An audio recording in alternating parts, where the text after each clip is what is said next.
desire, my God, is gain.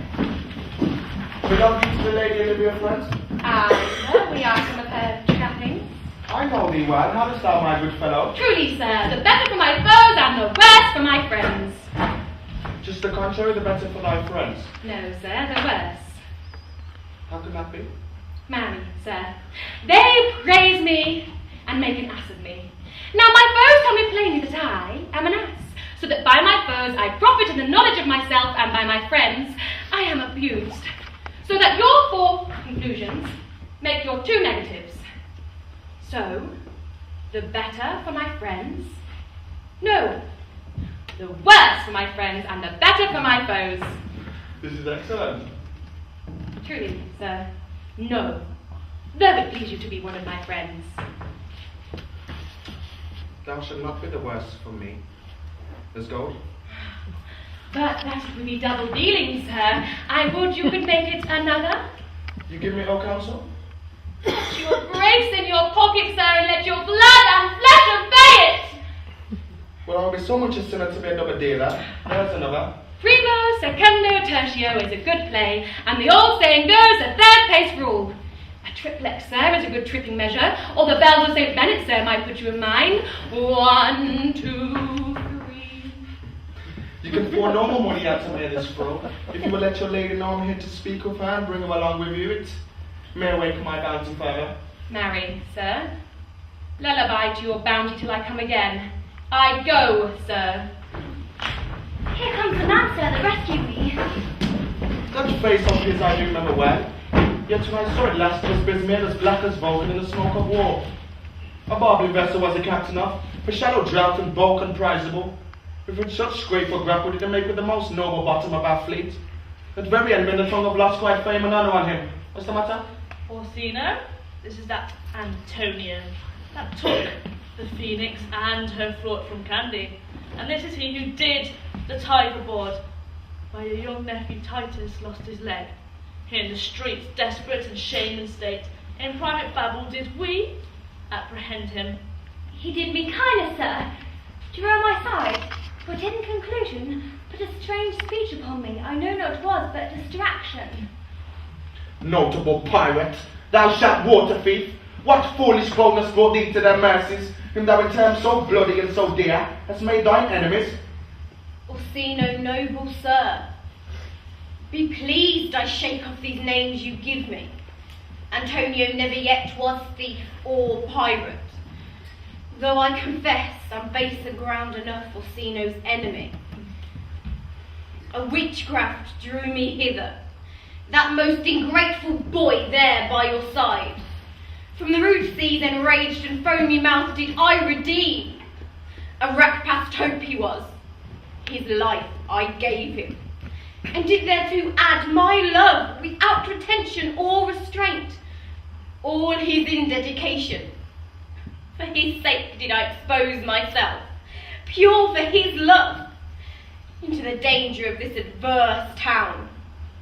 Drew to defend him when he was beset, where, being apprehended, his false cunning, not meaning to partake with me in danger, taught himself to face me out of his acquaintance, and grew a 20 years removed thing, while one would wink, denied me mine own purse, which I had recommended to his use not half an hour before. How can this be? When came he to this town? Today, my lord, and for 3 months before. No interim, not a minute's vacancy. Both day and night did we keep company. Here comes the Lady Olivia, now heaven walks on earth. But for thee, fellow, for thy words of madness, 3 months have this youth attended upon me, but more of that and I'll take him aside. What would my lord, and that he may not have, wherein Olivia may seem serviceable? Cesario, you do not keep promise with me. Madam? Gracious Olivia. What do you say, Cesario? Good, my lord. My lord, to speak my duty hushes me. If it ought to the old tune, my lord, it be as fat and fulsome to mine ear as howling after music. Still so cruel? Still so constant, lord. What a perverseness, you uncivil lady! to whose engraved and unauspicious altars my soul the faithful offerings have breathed out the air devotion tender. What shall I do? Even what it pleases, Lord, that shall become him. Why should I not? Had I the heart to do it like the Egyptian thief at the point of death? Kill what I love, a savage jealousy that sometimes savours nobly. But hear me this, since you to non-regardance cast my dear faith, that I partly know the instrument that screws me from my true place in your favour.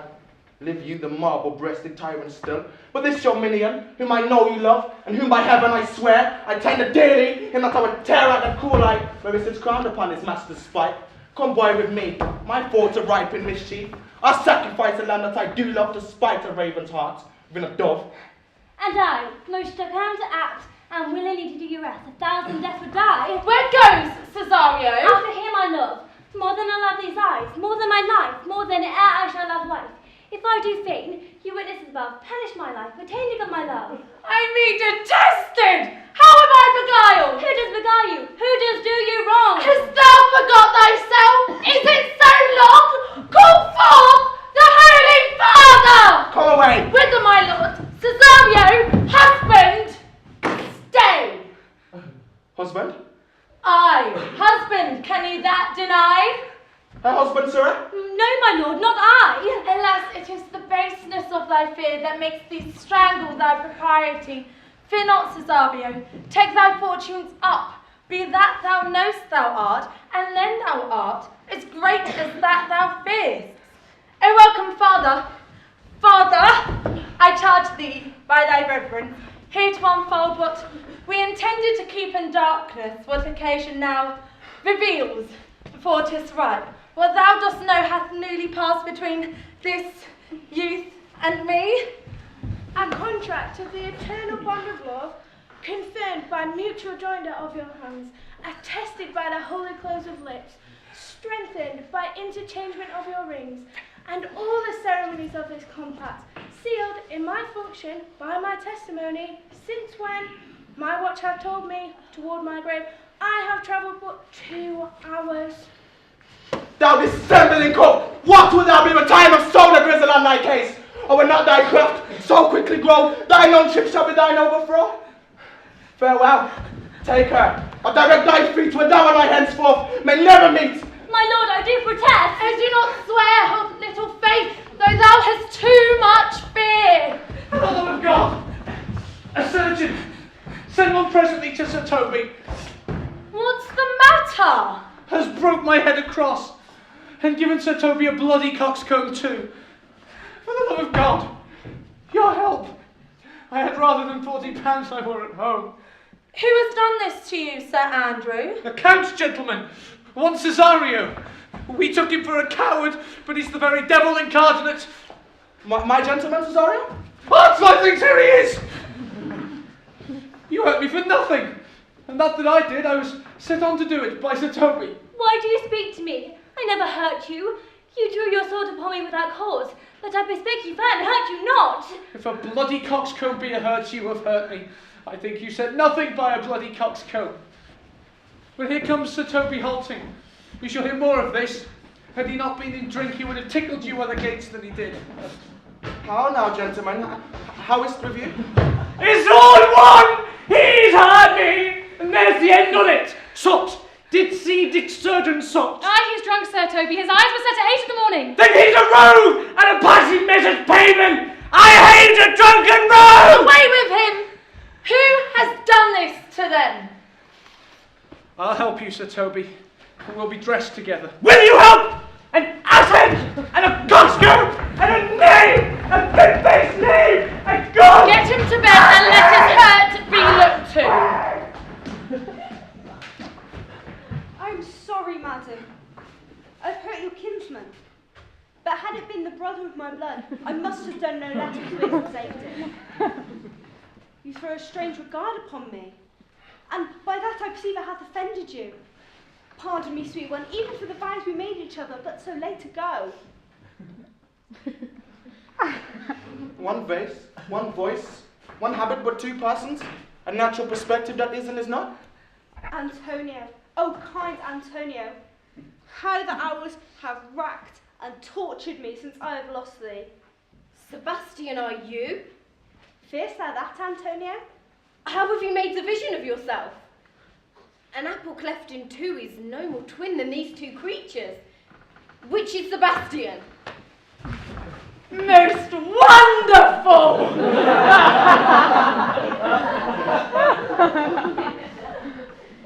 Do I stand there?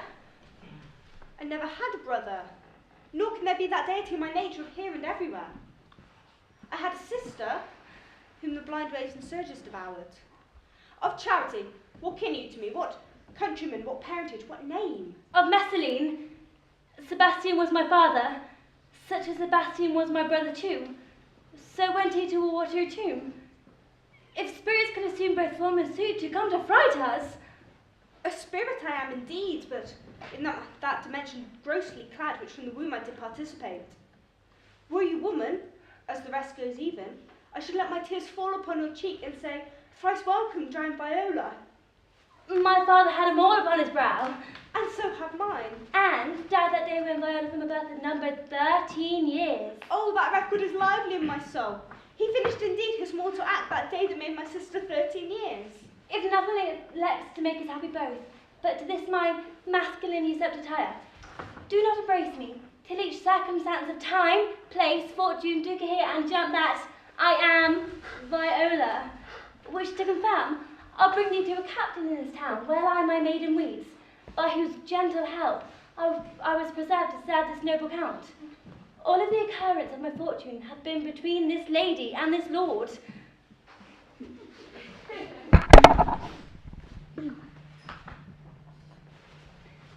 So comes it, lady.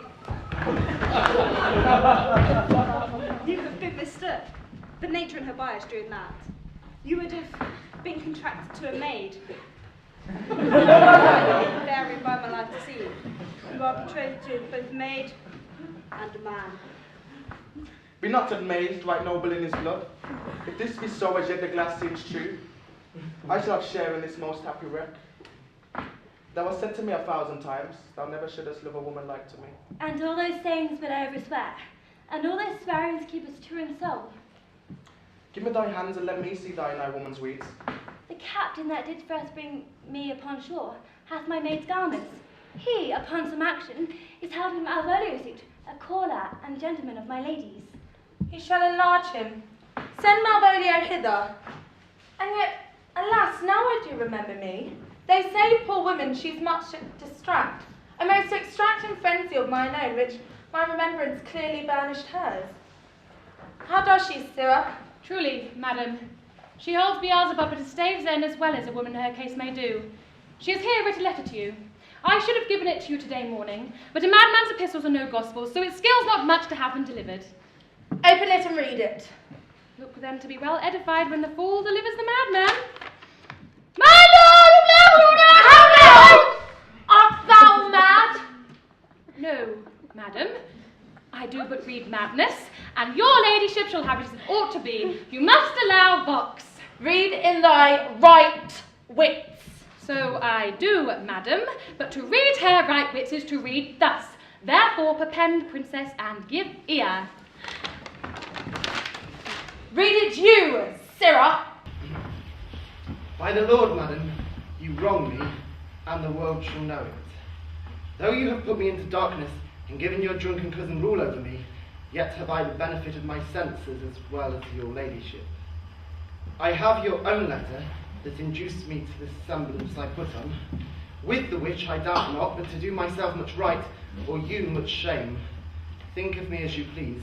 I leave my duty a little unthought of, and speak out of my injury, the madly used Malvolio. Did she write this? Aye, madam.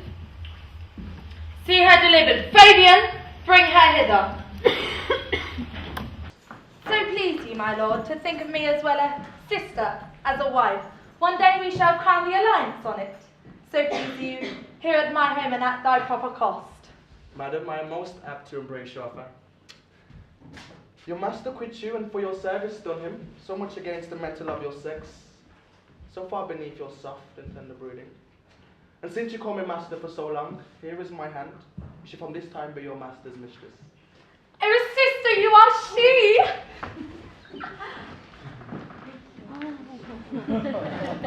Is this the madman? Aye, my lord, this same. How now, Malvolio? You have done me wrong. Notorious wrong. Have I, Malvolio? No. Lady, you have. I pray you peruse that letter. You must not now deny it is your hand. Write from it if you can in hand or phrase. Say it is not your seal nor your invention. You can say none of this. Well, grant it then. Tell me where you have given me such clear lights of favour. Bade me come smiling and cross-gartered to you, to put on yellow stockings, to frown upon Sir Toby and the lighter people, and acting in an obedient tone, tell me why you had me suffer in prison, kept me in darkness, sent the priest to me, and made the most notorious gag and goal that e'er invention played on. Tell me why.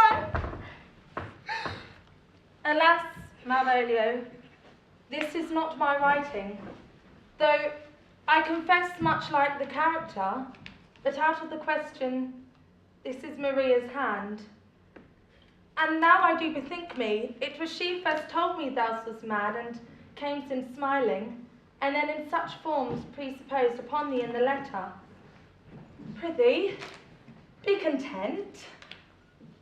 This practice hath most shrewdly passed upon thee, but when we know the grounds and authors of it, you shall be both the plaintiff and the judge of thine own cause. Good madam, hear me speak, and let no quarrel nor no brawl taint the condition of this present hour, which I have wondered at. I hope it shall not. Most freely I confess, myself and Toby set this device against Malvolio here, upon some unstubborn and courteous parts we have conceived against her. It was Maria that writ the letter against her. But in recompense whereof he hath married her, how with a sportful malice, it may rather pluck on laughter than revenge, if the injuries be justly weighed that have on both sides passed. Alas, poor fool, how have they baffled thee? Why, some are born great, some achieve greatness, and some have greatness thrown upon them. I was one, madam, in this interlude. One, sir, topaz, madam. But that's all one. By the Lord, fool, I am not mad. But do you remember? Why, madam, why laugh you at such a barren rascal? You smile not, he's gagged. And thus the whirligig of time brings in his revenges.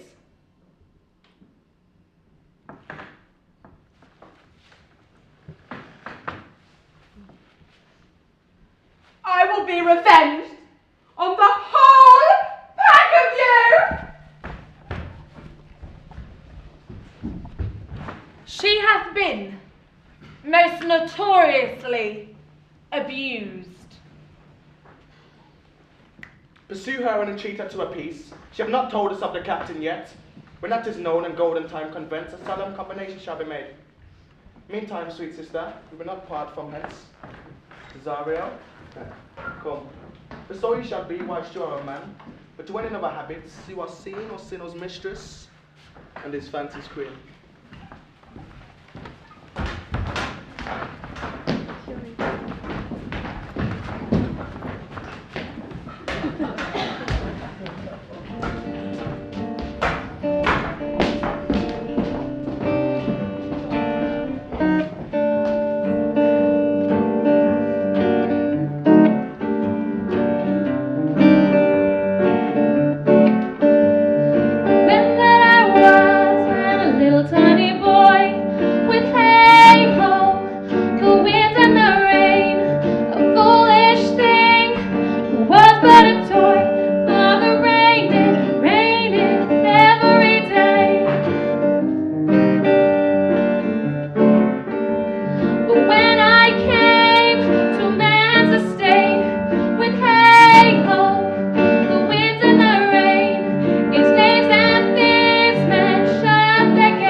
for to judge.